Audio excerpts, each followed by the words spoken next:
Welcome to DrivenMavens.com. My name is Arvin, and we are going to continue on with dynamic sketching 3/4. Going to start off with a Cadillac sketch.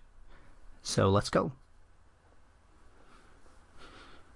Now, Cadillac had kind of struggled way back in the 80s and the 90s because they were losing a lot of market share, and generally Cadillac really was just boring looking. And it probably wasn't until I think 2000, I think around 2000, 2001, I'd have to probably go back and check the history on it, but when they first unveiled the CTS with the nice edgy look, that is what really brought Cadillac, or began Cadillac's comeback, or GM's comeback to the luxury brand. Because what they essentially were able to do with the Cadillac brand was to open up the demographic and start to get a much younger audience. So they were using Zeppelin music in the background and trying to get all those baby boomers that were really into this music and get into that age group, and also to kind of tackle the younger age group and to extend the brand to a larger audience. And they've been really successful at it. And now the brand has been doing just fabulous. They've got a terrific look to it, very aggressive, very edgy, very sporty, and they've just been refining it ever since. I really marvel at what they did, because it was such a severe departure from what they had before, and it was a real gamble to be able to go something so extreme from one end of the extreme to another end, and they really nailed it. I mean, they did a fantastic job, and even looking at the newer cars that are coming out right now, they've just done a bang-up job. You got to be proud of GM and what they've been doing with this brand. Out of sight. Great stuff. Alright, so what I'm doing here is I've already laid down the wheels, and I'm going to just start to indicate where my centerline section is.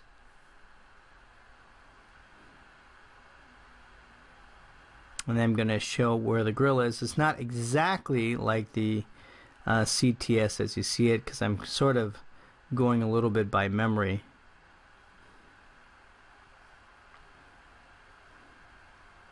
But you do have a part of the hood that's slightly elevated from the headlamps that you see here. And all I'm trying to do is just sort of indicate what I think were the details. And some of this stuff would probably be off, but it's okay. I think what we want to do is just to kind of get the gist of it.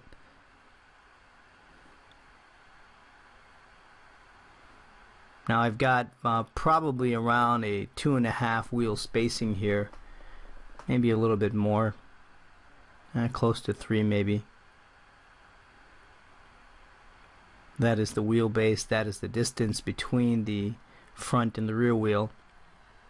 And as you go back into perspective to the vanishing points, those ellipses are going to get slightly smaller, so the degree and the angle of the ellipse will change slightly.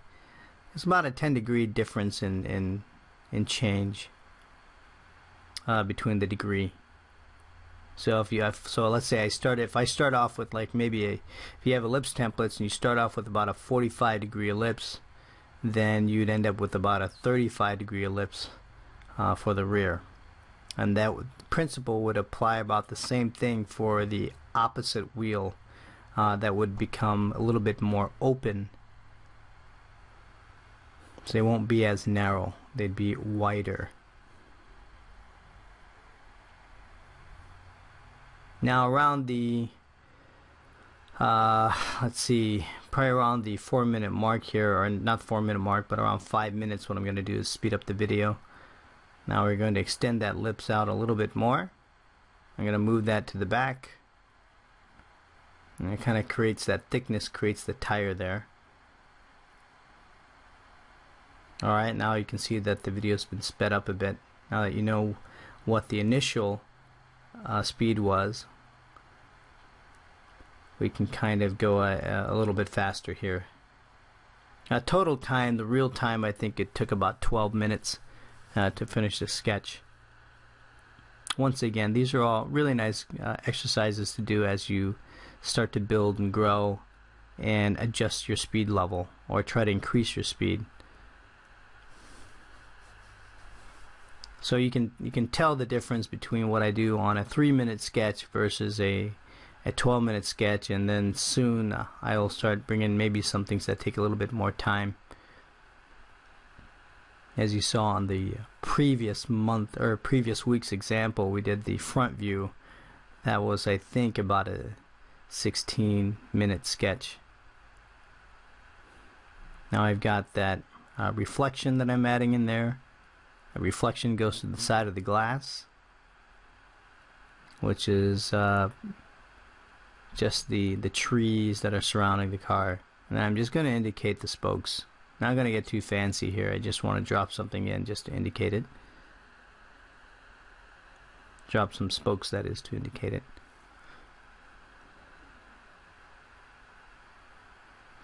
Notice how loose all this stuff is. You've seen in several of my other examples, and if you haven't seen it in all the other videos, is your objective when you start to sketch is to make sure that you are very loose with your line weight. You don't want to start off with making your lines really dark at the beginning, because you're going to eventually end up accentuating certain elements of your sketch and bring more attention to it. Even though I'm doing this digitally here through Painter, I would encourage you to really start off by drawing with pencil and paper. And if you can get the Prismacolor pencils, even better. Those are wax-based pencils that give you the value range that you're looking for to be able to get really nice line weight in your work.